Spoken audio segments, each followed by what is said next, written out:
বাংলাদেশে বিভিন্ন কাজের জন্য আমরা যেমন কম্পিউটারের দোকানে যাই, সংযুক্ত আরব আমিরাতেও তেমনি প্রবাসী ও ব্যবসায়ীদের প্রধান ভরসা টাইপিং সেন্টার।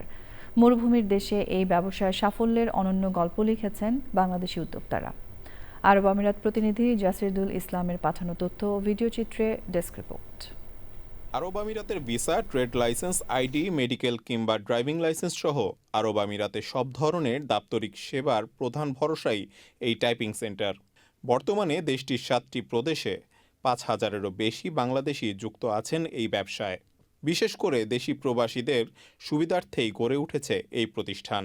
আমাদের কাছে সব ন্যাশনালিটি ভাইরা অল এভরিথিং সার্ভিস পাবে।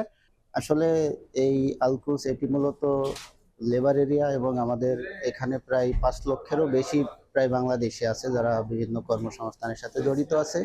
ব্যবসায়ীরা বলছেন, ভাষার সমস্যার কারণে প্রবাসীরা ভিনদেশি দোকানে সমস্যা বুঝিয়ে বলতে পারেন না। কারো ভিসা লাগানো, কারো ক্যান্সেল করা, এগুলা যাতে সহজতর হয় এবং সহজভাবে করতে পারে, এটাই আমাদের মূল উদ্দেশ্য। যেমন ওনারা অনেকেই ভিসা রিলেটেড নানান জটিলতায় ভুগতেছে, আমরা সেই জটিলতাগুলো কাটিয়ে ওঠানোর জন্য চেষ্টা করব।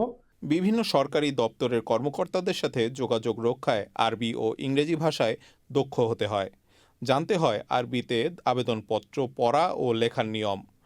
এসব চ্যালেঞ্জ জয় করে প্রবাসীদের সেবা দেওয়ার পাশাপাশি আমিরাতের মাটিতে সফলতার দৃষ্টান্ত রাখছেন এই বাংলাদেশি ব্যবসায়ীরা। তাদের কাছ থেকে সেবা নেওয়ার আগে অবশ্যই রিসিভ ভাউচার বুঝে নিয়ে সেবা গ্রহণ করবেন। রাস্তার ভ্রাম্যমাণ কারো কাছ থেকে সেবা নিয়ে প্রতারিত হবেন না। চেষ্টা করতেছি আমরা যারা এখানে মূলত ভুক্তভোগী তাদের কাজগুলো যাতে আমরা সঠিকভাবে করতে পারি।